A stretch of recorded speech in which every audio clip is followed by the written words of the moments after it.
Bienvenidos a este nuevo episodio del Espacio Digital de Frente con Óscar Ortiz. Estamos en el mes aniversario de la Fundación de Santa Cruz de la Sierra y en este espacio digital estamos reflexionando con muchas personas sobre la historia cruceña, pero también sobre la proyección de Santa Cruz, especialmente con vistas en ese nuevo hito que va a marcar los 500 años de la Fundación, de aquí a 40 años ya disminuyendo día a día.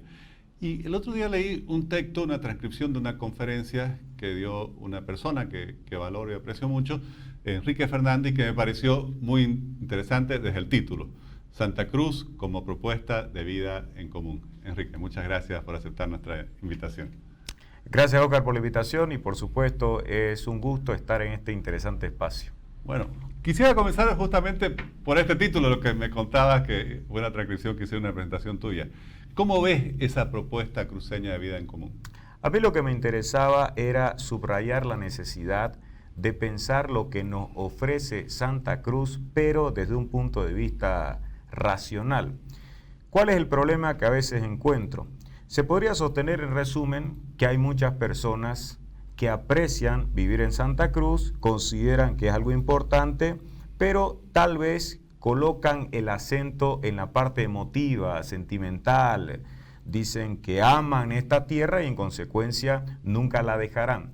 Pero es igualmente posible que nosotros formemos parte de una sociedad, nación o país cualquiera debido a que valoramos de forma positiva las condiciones que nos ofrece esa sociedad para que podamos desarrollarnos de manera satisfactoria.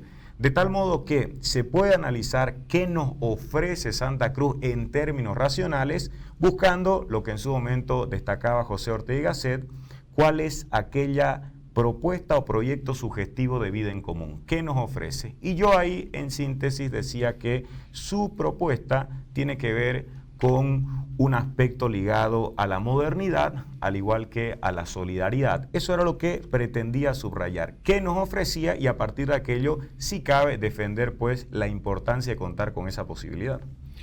¿Y cómo ves esta, no sé si es esta tensión o quizás una tensión creativa entre nuestro apego a nuestra cultura, a nuestra identidad, a nuestra historia, a nuestras tradiciones, pero al mismo tiempo eso que, como vos las definís bien, caracteriza, no sé, por así decir, al alma cruceña, la cultura cruceña, que es la búsqueda de la modernidad, del progreso, del desarrollo?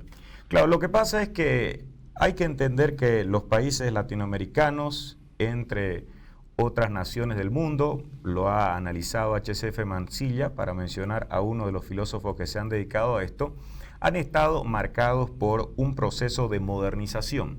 No podríamos decir que Santa Cruz es ya un planteamiento moderno. La modernización implica que estamos transitando de la tradicionalidad a la modernidad. Y por supuesto que hay elementos relacionados con lo tradicional que se van a mantener, porque tampoco pasa por imitar lo que está ocurriendo en el mundo moderno y trasladarlo concretamente a Santa Cruz.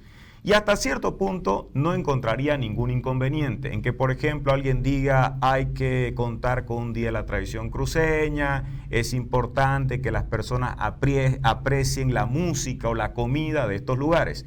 No hay allí mayores inconvenientes. Lo que sí correspondería es tratar de avanzar y consolidar de manera altamente satisfactoria toda esta parte de la modernidad que tiene que ver con una obra político-institucional que favorece a la libertad, que limita el ejercicio del poder y que, entre otras bondades, nos ofrecerá un escenario en el cual pueda haber sitio para la discusión y la tolerancia. Entonces, por ese lado, apostar por la modernidad es algo positivo. Y me parece que más allá de algunas evidencias de avances en materia económica, sí existen elementos de carácter político y de índole cultural que están pendientes de realizar. Y sos uno de los principales exponentes del pensamiento liberal en Santa Cruz y también en Bolivia, podría decir. ¿Cómo ves esa concepción, por así decir, cruceña, que siempre reclama o reivindica su amor por la libertad? ¿Hay una mayor propensión, por así decir, a aceptar, aunque quizás no conscientemente, principios e ideas que podrían ser catalogadas como liberales? Yo entendería que sí existe alguna tendencia que en determinados momentos puede considerarse positiva, en concreto, si es que analizamos qué es lo que ha ocurrido en el ámbito económico. Que haya un gran impulso desde la perspectiva de la iniciativa privada, que contemos con empresas que apuesten por la exportación, por el libre comercio, que se quejan de las trabas y de que buscan un escenario que resulte mucho más compatible con esas actividades comerciales. Por ese lado, me parece que no hay mayores dudas de que hay una tendencia positiva, una tendencia mayoritaria, aunque por supuesto hay ciertas reservas. También desde el lado político hay acontecimientos que dejan notar que sí ha existido una resistencia por parte de varios ciudadanos frente a fenómenos de carácter autoritario. Lo que ocurrió el año 2019 sirve con el objetivo de que nosotros podamos advertir eso. Sin embargo, a veces podemos caer en una ilusión, porque lo subrayaba ese día de la conferencia, así como hubo muchas personas que se movilizaron el año 2019 invocando la democracia, también hubo gente cruceña y de otros lugares que estaban pidiendo la intervención de los militares. Vale decir, estas personas que supuestamente estaban reivindicando en su momento con gran ardor que se restablezca la democracia, que se respete el Estado de Derecho, luego, cuando los resultados electorales le fueron adversos, pedían que se rompa el orden constitucional, de tal modo que existe todavía la necesidad de profundizar al respecto, aunque haya una tendencia favorable en muchos casos. Y eso es algo que creo que sos uno de los pocos que habla que el concepto liberal no es solo para la economía de mercado, la libertad económica, es también el liberalismo político, y eso exige obviamente esa consecuencia que estás reclamando. Desde luego, porque hay un problema, entre otros, que se puede notar en ciertas posturas liberales, que es el reduccionismo.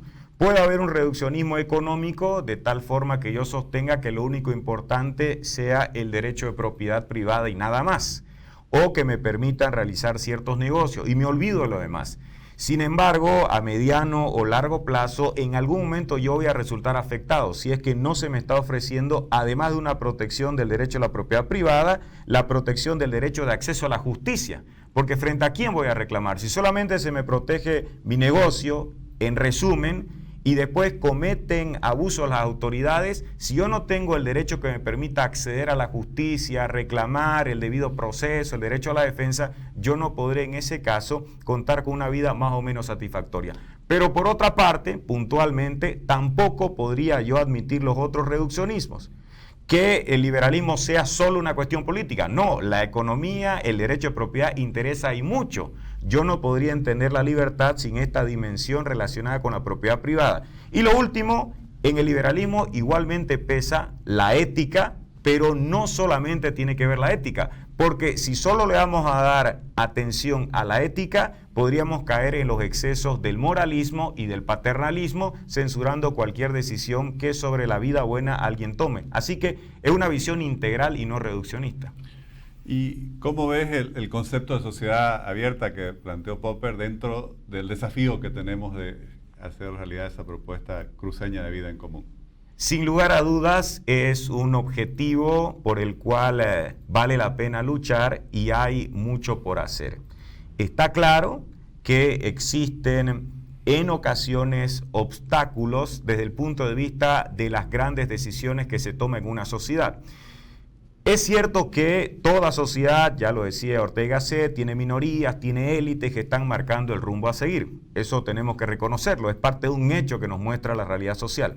Sin embargo, el problema se presenta cuando esos grupos son cerrados, no hay circulación, y lo cual se traduciría en determinados liderazgos. Si solamente vamos a contar con las mismas personas que conduzcan, que orienten, que contribuyan a que la sociedad se desenvuelva y que no admitan la posibilidad de que haya una renovación, en esos casos ya habrá un cuestionamiento y no tiene que ver con la idea de una sociedad abierta, sino con una sociedad cerrada. También la idea de sociedad abierta tiene que ver con la apertura al conocimiento, a la crítica, a la autocrítica e incluso a la ciencia. Y hemos visto en la pandemia que en este caso tampoco hay en todos los escenarios un gran aprecio por la ciencia. hay ciertas reservas y me parece que eso tiene que ver también con retos de orden cultural que contribuirían al mejoramiento de esta propuesta de vida en común. Se ha discutido mucho en los últimos tiempos sobre el modelo cruceño. Me gustaría conocer cuál es tu concepto del modelo cruceño y los desafíos que tiene este modelo, este concepto hacia adelante. Yo creo que cuando se intenta reflexionar al respecto con mucha solvencia, a veces hay una concentración reduccionista desde el punto de vista económico. Se apela a una serie de actividades que se han llevado adelante también en relación con las cooperativas. Pero a mí me agrada destacar primero el tema de la conexión con la modernidad. No podría, me parece, haber tenido las consecuencias positivas Santa Cruz como propuesta de vida en común sin haber apostado por la modernidad. En el caso de la economía, por las exportaciones, por la iniciativa privada, por cierto individualismo, por la libertad, por todo aquello que tiene que ver con esa dimensión. Y por otra parte, yo no creo que sea posible entender esta opción que ofrece Santa Cruz sin tomar en cuenta el elemento de la solidaridad. Yo hice mención también en ese acto al cual ya aludí a un libro de Guy Sorman que se llama El corazón americano. Él analiza Estados Unidos y entiende que no se puede concebir esa propuesta de vida en común sin el tema de la filantropía, sin las donaciones. Y es una solidaridad que también hasta cierto punto podríamos notar acá. No creo que podamos entender la dinámica de Santa Cruz sin tomar en cuenta las numerosas e importantes instituciones de beneficencia. Y es una solidaridad que no ha sido impuesta por el Estado, que ha surgido de la sociedad y que tiene que ver con algo que ofrece este proyecto de vida en común. Por eso hacía mención no solo a una propuesta moderna, sino igualmente solidaria, con el cuidado del caso, una solidaridad que puede ser reivindicada desde el punto de vista del liberalismo, porque una solidaridad que surge de la sociedad civil, que no es impuesta y que trata además de lidiar en contra de lo que impone el Estado. Enrique, y es natural que una sociedad que siendo la que más progresa a nivel Bolivia atraiga mucha migración. ¿Cómo debemos integrar en esta propuesta de vida en común los cruceños, como la has denominado, a todas esas familias, a todas esas personas que vienen a buscar mejores oportunidades en Santa Cruz? Tendría que ser con un espíritu abierto, como correspondería a una sociedad de esa naturaleza. Si se apuesta por la modernidad y se valoran a los individuos, habría que mantener esas mismas condiciones que han permitido en otros lugares del mundo el engrandecimiento, la riqueza. Estados Unidos está marcado por la llegada de gente de distintos lugares. La época de esplendor de Argentina también, antes de que se produzcan los problemas, mucho más con el peronismo. La riqueza tenía que ver con esas personas que venían de otros lugares. Y creo que por supuesto ahí también hay un tema de orden cultural que debe ser considerado y que no tendría que ser desdeñado.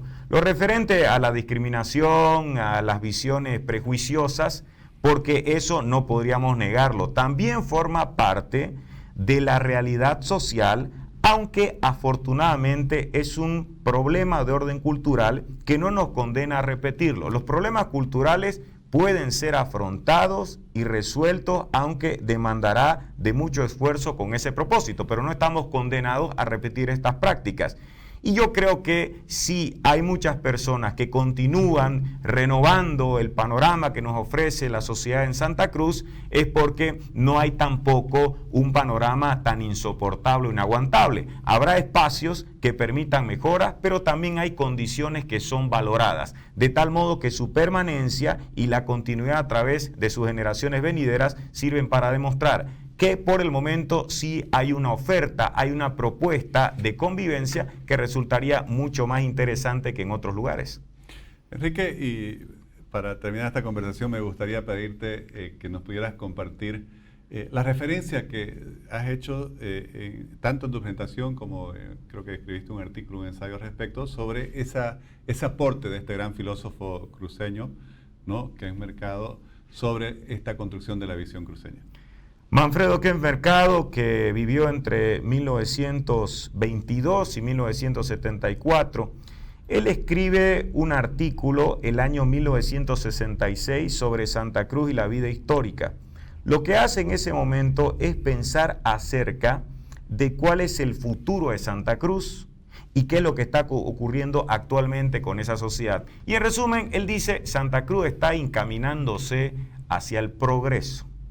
El progreso implica para nosotros relacionarnos con el mundo moderno. Él ya lo estaba notando hace varias décadas. Entonces, si uno piensa en el camino que estaba transitando Santa Cruz, tiene que preguntarse si está lográndolo. Y la modernidad no solo tendrá que ver con fábricas, empresas, industrias, con la economía, esa es la dimensión económico-tecnológica, sino también la modernidad tiene que ver con lo científico y cultural. Y si bien hemos avanzado en relación con una parte, una dimensión de la modernidad, queda el otro desafío, ser modernos en lo referente a la cultura, y ser moderno en ese plano, según Octavio Paz, implica dos cosas, ser críticos y autocríticos. Y hay que tener la capacidad suficiente de ser autocríticos y de soportar que alguien esté manifestando que hay imperfecciones. Además, cierro con algo. En 1983, alguien que murió hace poco, Herman Fernández, escribió un artículo que se titula La frivolidad en el cruceño. Luego se publicó un año después un famoso libro de él sobre la identidad cruceña. Esa era una invitación a la autocrítica. ¿Es frívolo? ¿No es frívolo el cruceño? Independientemente de la respuesta que se tenga, lo importante era debatir al respecto. Eso tiene que ver con ser moderno, con la apertura para discutir, para hablar no solo de las grandezas, sino también de ciertas imperfecciones que, insisto, pueden ser resueltas. Enrique, te agradezco muchísimo realmente por aceptar esta invitación y compartir y además sostener tus ideas y tus planteamientos. Muchísimas gracias. No, gracias por la invitación y ha sido un gusto. Gracias.